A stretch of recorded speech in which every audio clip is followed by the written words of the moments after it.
हम लोग एक्चुअली वो नहीं करते हैं। पैनल बेस्ड कंस्ट्रक्शन होता है, वो बहुत ही, मैं बोलूँगा बहुत ही रॉ तरीका है काम करने का, ये कोई इंजीनियर तरीका नहीं है काम करने का। सेफ्टी में अगर मैं बात करूँ तो even for the earthquake zones, तो आपको फायर प्रूफ या फायर रेटेड वॉल्स बनानी है तो वो भी हम बना सकते हैं। And then suddenly I realise कि नहीं, I have to do more in life, कुछ और करना है। अभी डिसएडवांटेज ये हो सकता है कि आपने सही लोगों को हायर नहीं किया है काम करने के, क्योंकि ये टेक्नोलॉजी नई है, इसलिए स्किल सेट बहुत ही लिमिटेड है। शुरू से ही, बचपन से ही बिजनेस करना चाहता था, कहीं ना कहीं वो चीज़ थी मेरे अंदर कि I always wanted to do business. जब आपके लोज आते हैं तो आपको पेशेंस रखना है, आपको संयम रखना है, वो टाइम भी निकल ही जाएगा। सबसे बड़ी बात यह है कि जान है तो जहान है। Hello friends, welcome to the new episode of Inspo Talks. उम्मीद है आप सभी अच्छे होंगे और अपना ख्याल रख रहे होंगे। सुंदर घर सबका सपना होता है, मगर सुंदरता के साथ साथ कंस्ट्रक्शन क्वालिटी भी इम्पॉर्टेंट होती है। आज के मॉडर्न टाइम्स में काफ़ी अलग अलग तरह की कंस्ट्रक्शन टेक्निक्स हैं, जिनमें से एक है फ्रेम बेस्ड कंस्ट्रक्शन टेक्निक, जो न केवल मजबूत और लॉन्ग लास्टिंग है बल्कि इको फ्रेंडली भी है। हमारे मेट्रो में रहने वाले व्यूअर्स ये जानते होंगे कि पोल्यूशन कितनी बड़ी प्रॉब्लम है। तो चलिए मिलते हैं हम WSB प्रोजेक्ट प्राइवेट लिमिटेड के ओनर और MD मिस्टर कपिल मित्रा से। Thank you sir for giving us your time to interview you. Sir जो WSB है उसके बारे में हमें थोड़ा बताइए। WSB जैसे कि name suggest, word of steel buildings, तो हम लोग सारी बिल्डिंग्स जो हैं स्टील में बनाते हैं। ऐसा नहीं कि सब कुछ स्टील का ही होता है, स्टील में बनाते हैं, मतलब जो इसका स्केलेटन है, जो इसका ढांचा है, वो सारा स्टील का होता है, तो वो सारा हम स्टील में बनाते हैं। बाकी अदर कंपोनेंट्स कहीं पे ब्रिक्स भी लग सकता है, वो भी ऑप्शन है, लेकिन इसमें ज़्यादातर प्री इंजीनियर्ड मटेरियल्स आते हैं, जिससे बाकी कंपोनेंट्स जैसे कि आपका प्लास्टर हो गया या वॉल्स जैसे आपकी दिखती हैं वैसे ही दिखेंगी। ये टेक्नोलॉजी यूज़ हो रही है हर तरह की बिल्डिंग्स में आज की डेट पे इंडिया में। हालांकि आप ज़्यादातर आप देखोगे जो फैक्ट्रीज़ आपको दिखती हैं या मेट्रो स्टेशंस दिखते हैं, वो सब आपने स्टील में देखे होंगे, लेकिन अब धीरे धीरे ये रेजिडेंशियल बिल्डिंग्स हो गए, स्कूल्स हो गए, हॉस्पिटल्स हो गए, ये सब इस तरह की बिल्डिंग टेक्नोलॉजी में बन रहा है। So this is about our business. Right sir, जैसे ट्रेडिशनल कंस्ट्रक्शंस देखे हैं हमने, तो उनमें और आपके कंस्ट्रक्शन में ऐसा क्या डिफरेंस है? ट्रेडिशनल कंस्ट्रक्शन जो अभी तक हम देखते आए हैं ब्रिक एंड मॉर्टर में होता है, जिसमें कॉलम बीम्स बनते हैं, कॉलम्स में कंक्रीट होता है, सरिये डलते हैं। तो ये कॉलम बीम्स जो पूरे स्ट्रक्चर को सपोर्ट देता है, पूरे बिल्डिंग को सपोर्ट देता है, वही सेम सपोर्ट हम क्रिएट करते हैं अब स्टील से। तो उसमें आपको कॉलम बीम्स अलग से बनाने की ज़रूरत नहीं है, ये हम फैक्ट्री में बनाते हैं, फैक्ट्री में बना के हम साइट पे सप्लाई करते हैं, और साइट पे बहुत ही ईजिली और बहुत फास्ट इसका इरेक्शन हो जाता है। सो ये एक मेजर डिफरेंस मैं बोलूँगा है। उसके बाद आप ईंट की बिल्डिंग में ईंट से चुनाई करते हैं, उसकी जगह हमारे अलग तरह के मटेरियल आते हैं जो रेडी आपका लग जाएगा, तो आपका प्लास्टर्ड वॉल एकदम से रेडी हो जाएगा, जो कि आपको एक एक ईंट चुनाई करनी पड़ती है वो नहीं करना पड़ेगा। आपको एक तरह से पैनल्स लाके, फाइबर सीमेंट बोर्ड्स आते हैं, इंसुलेशंस आते हैं, वो सब लाके इमीडिएटली वो लग जाएगा। तो इस तरह से ये एक इट इज़ मोर इंजीनियर्ड, ये ज़्यादा इंजीनियर्ड प्रोडक्ट है, और बहुत ही फास्ट और रैपिड इसका कंस्ट्रक्शन होता है। राइट सर, जैसे कि आपने अभी हमें डिफरेंसेस बताए नॉर्मल ट्रेडिशनल कंस्ट्रक्शंस में एंड आपके कंस्ट्रक्शंस में, तो टेकिंग दैट फर्दर, कुछ एडवांटेजेस आप बताएं आपके कंस्ट्रक्शंस में, that why should one go for this. मैं पहले ये भी बोलना चाहूँगा कि मैं कोशिश कर रहा हूँ कि बहुत ही सिंपल लैंग्वेज में बताऊँ, ज़्यादा इंजीनियरिंग और टेक्निकल लैंग्वेज ना यूज़ करूँ, so that viewers do not get confuse.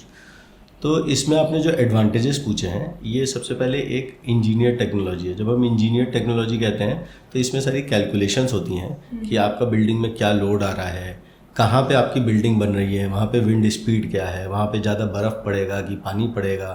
तो ये सब फैक्टर्स कंसिडर करते हुए, जो कि इंडियन बिल्डिंग कोड्स में भी ये सारे फैक्टर्स होते हैं और इंटरनेशनल बिल्डिंग कोड्स में भी होते हैं, तो वो सारे फैक्टर्स कंसिडर करते हुए एक इंजीनियर्ड प्रोडक्ट डिज़ाइन होता है।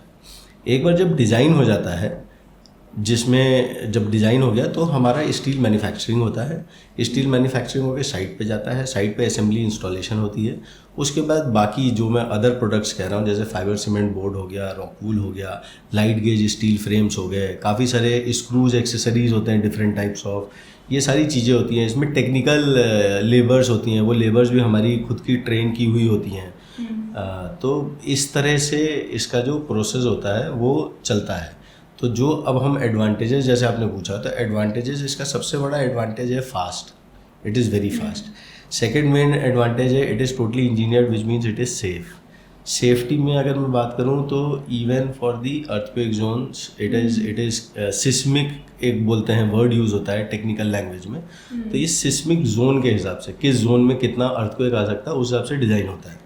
फिर अगर आपको मान लीजिए कहीं पे फायर का खतरा है तो आपको फायर प्रूफ या फायर रेटेड वॉल्स बनानी है तो वो भी हम बना सकते हैं।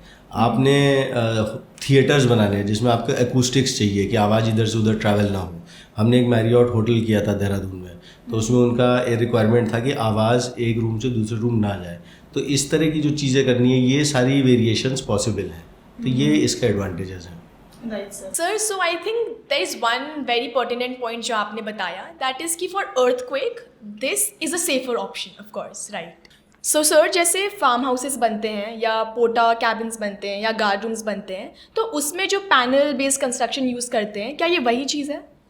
काफ़ी लोग कंफ्यूज करते हैं, उनको लगता है कि जिस तरह से छोटे छोटे फ्रेम्स करके लोग कंस्ट्रक्शन करते हैं या हम लोग भी वही करते हैं। हम लोग एक्चुअली वो नहीं करते हैं। वो जो पैनल बेस्ड कंस्ट्रक्शन होता है वो बहुत ही मैं बोलूँगा बहुत ही रॉ तरीका है काम करने का, ये कोई इंजीनियर तरीका नहीं है काम करने का।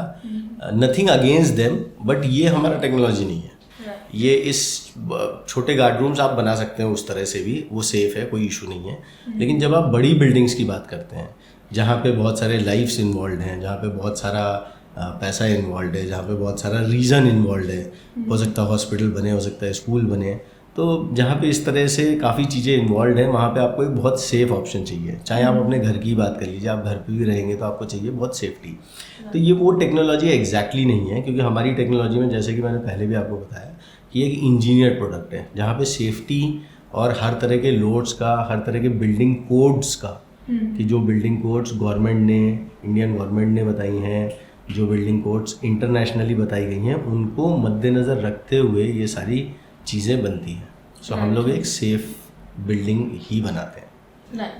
सर, अभी आपने हमें एडवांटेजेस के बारे में बताया, एंड हर चीज़ के कुछ एडवांटेजेस एंड डिसएडवांटेजेस भी होते हैं। सो आपके कंस्ट्रक्शन के क्या डिसएडवांटेजेस है that you would like to tell us? Disadvantages तो एज सच बहुत ज़्यादा नहीं है। अगर मैं इसको थोड़ा सा डिफरेंटली आंसर करूं, पहले आपके सारे बिल्डिंग्स जितने आप देखोगे, वेयर हाउसेज या इंडस्ट्रियल बिल्डिंग, वो सब भी सिविल में बनते थे। आज की डेट में आपने देखा होगा कि जितने भी वेयर हाउसेज या इंडस्ट्रियल बिल्डिंग है कोई भी सिविल में नहीं बनता है, सारे स्टील में बनते हैं। मेट्रो स्टेशन हो गए स्टील में बनते हैं, ब्रिजेस हो गए स्टील में बनते हैं। सो अब धीरे धीरे ये टेक्नोलॉजी टेक ओवर कर रही है, जो कि आपकी पहले जो कन्वेंशनल टेक्नोलॉजी उसको टेक ओवर करती जा रही है। लेकिन हैविंग सेड दैट, अब आप डिसएडवांटेजेस पूछ ही रहे हो, क्योंकि हम लोग इसमें जैसे फाइबर सीमेंट बोर्ड यूज़ करते हैं। अगर आपने सही ढंग से नहीं यूज़ किया, अभी डिसएडवांटेज ये हो सकता है कि आपने सही लोगों को हायर नहीं किया है काम करने के लिए, क्योंकि ये टेक्नोलॉजी नई है, इसलिए स्किल सेट बहुत ही लिमिटेड है। तो जब तक प्रोफेशनल्स इसको नहीं करेंगे तो आपको एक फिनिश्ड अच्छा प्रोडक्ट नहीं मिलेगा। उसमें कहीं ना कहीं कमियां रह जाएंगी, नॉकिंग साउंड आ सकता है, कहीं से पानी लीकेजेस हो सकता है, क्योंकि अभी उतने प्रोफेशनल लोग जनरली नहीं हैं इसको करने वाले।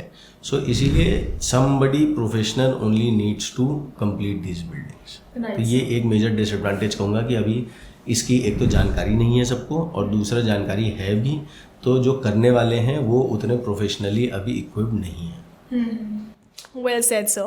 Sir, just taking one step back now, so you started your construction in 2023. Now 2015 से लेके अब तक, tell us about that journey. वो gap में, how did this journey go? I started a company called Woods Builds with one of my co-founders, and वो हमने 2015 में start किया था। तो that was where we started this construction business. उसमें भी हम यही कर रहे थे in terms of कि हम स्टील बिल्डिंग्स ही कर रहे थे। स्टील बिल्डिंग्स दो तरह की होती है, एक हैवी स्टील बिल्डिंग्स होती है, एक लाइट स्टील बिल्डिंग्स होती है। हम लोग लाइट गेज स्टील बिल्डिंग्स में ज़्यादा फोकस कर रहे थे उस टाइम पे। Looking at the market scenario and other factors, धीरे धीरे हमें लगा कि नहीं, जो हैवी स्टील बिल्डिंग्स है उसमें ज़्यादा स्कोप है, उसकी एक्सेप्टेबिलिटी मार्केट में बहुत जल्दी हो रही है। सो ये करते करते ओवर दी पास्ट 8 ईयर्स हमने सक्सेसफुली बहुत सारे प्रोजेक्ट्स अक्रॉस इंडिया किए हैं। Now I have started my own venture which is this WSB, Word of Steel Buildings Private Limited. And soon I'm going to start a manufacturing unit, एक अपनी manufacturing unit होगी. So concept अब ये है कि हम अपना ही प्रोजेक्ट ले रहे हैं जिसमें हमारा मटेरियल सप्लाई भी हम खुद से कर रहे हैं, जिससे कि हमारा जो क्वालिटी कंट्रोल है, टाइमलाइन है, हम बेटर सर्विस क्लाइंट को दे पाए. Sir now looking at your education background, आपका एजुकेशन बैकग्राउंड तो काफ़ी डाइवर्स है. Like you first started as a senior management programme, then you went to NIFT and then now construction. ये तीनों बहुत ही डाइवर्स फील्ड्स हैं, राइट? तो थोड़ा elaborate on this sir. I would like to say कि शायद मैं शुरू से ही बचपन से ही बिज़नेस करना चाहता था. कहीं ना कहीं वो चीज़ थी मेरे अंदर कि I always wanted to do business. इसमें मेरा कोई बिजनेस फैमिली से लिंक नहीं है. So I am first generation entrepreneur you can say. तो उसमें मैं एक जर्नी ट्रैवल करता गया और जैसे जैसे मुझे चीज़ें मिली, अपॉर्चुनिटीज़ मिली, मैं उसमें ट्रैवल करता गया. तो मैंने शुरू में ग्रेजुएशन किया, ग्रेजुएशन करके मैं निफ्ट में चला गया. निफ्ट के बाद मैंने गारमेंट इंडस्ट्री ज्वाइन किया. I did good over there as well and मैं बिजनेस हेड था, कंट्री मैनेजर बना. And then suddenly I realise कि नहीं, I have to do more in life, कुछ और करना है. तो फिर मैंने सीनियर मैनेजमेंट प्रोग्राम किया था IIM कलकत्ता से. एंड इमीडिएटली उसके बाद I founded this construction company and अब WSB. Nice journey sir. Sir अभी तो हमने बहुत बिजनेस की बातें कर ली है. अब हमारे व्यूअर्स को, इनफैक्ट मुझे भी आपके बारे में थोड़ा जानना है. आप अपने पर्सनल टाइमिंग में क्या करते हो? कुछ पर्सनल एक्सपीरियंसेस आप बताना चाहो? पर्सनल टाइम की जहाँ तक बात रही तो मेरे काफ़ी एक्सप्रेशंस हैं इन टर्म्स ऑफ कि मैं एक्सरसाइज भी करता हूँ almost regular. Not regular as in कि हफ्ते में 3-4 बार अगर कर लिया तो विच इज़ इनफ. पेंटिंग का थोड़ा बहुत शौक है, थोड़ा बहुत म्यूज़िक का, सिंगिंग का, कुकिंग का. So there are lot of hobbies.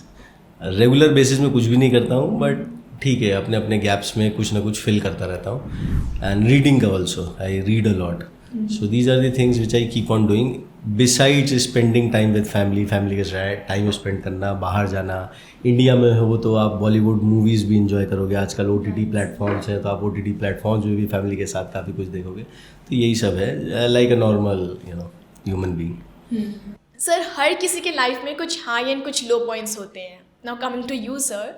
Sir, from the day you started construction and now that you've actually launched WSB project, I'm pretty sure आपकी लाइफ में भी कुछ high points and कुछ low points आई होंगी. So what is one thing that really kept you motivated, sir? Please enlighten us. तो जैसे मैंने बोला कि मुझे पढ़ने का शौक़ है और इंडिया में इस तरह का बहुत कुछ अवेलेबल है जिससे आप अपने को मोटिवेटेड रख सकते हैं. हमारे कल्चर में ही कहीं ना कहीं हमें ये सिखाया जाता है, चाहे आप गीता पढ़ें, चाहे कबीर पढ़ें. आप इन सब से एक ही चीज़ सीखते हैं कि आप अगर दुनिया में आए हैं तो आपको किसी ना किसी दिन जाना भी पड़ेगा. आप अगर कुछ अच्छा कर रहे हैं तो वो अच्छा का कभी ना कभी अंत होगा, और कुछ बुरा हो रहा है तो उसका कभी ना कभी अच्छा भी वो अच्छे में कन्वर्ट होगा. तो कोई भी चीज़ स्थायी नहीं है, ये हमने हमेशा सीखा है, सुना है. इसी तरह से जब आपके लोज आते हैं तो आपको पेशेंस रखना है, आपको संयम रखना है. वो टाइम भी निकल ही जाएगा. जैसे अच्छा टाइम भी नहीं रहता है और बुरा टाइम भी नहीं रहता है, समय बदलता रहता है. उस समय के बहाव के साथ अपने आप को थोड़ा चेंज करना, अपने आप को थोड़ा मोटिवेट रखना, इन द सेंस कि ये समय भी निकल जाएगा, अच्छा समय आएगा. और सबसे बड़ी बात यह है कि जान है तो जहान है. तो इस बात से बहुत मोटिवेटेड हम रख सकते हैं अपने आप को. तो उसमें कोई इशू नहीं है. सब चीज़ें होंगी, कभी नुकसान होगा, कभी फ़ायदा होगा. So that is. Very well said, sir. Last but not the least, sir, अगर किसी को contact करना हो आपसे या कोई services के लिए for construction anything, then how can they contact you? So जो contact करने के लिए मुझे email कर सकते हैं kapil@wsb- -projects.in. मेरा contact number है 9650295204. इस पे आप मुझे कॉल कर सकते हैं in office time, during office times. नहीं तो I might miss your call. And you can also text me or WhatsApp me at the same number. So that is how you can contact me. Thank you so much, sir. It was indeed a great conversation with you. Thanks to you as well, and it was a pleasure talking to you guys. Thank you, sir. तो अगर आपको भी अपना business promote करना हो तो contact us on this number 7982566797 and don't forget to like, share and subscribe.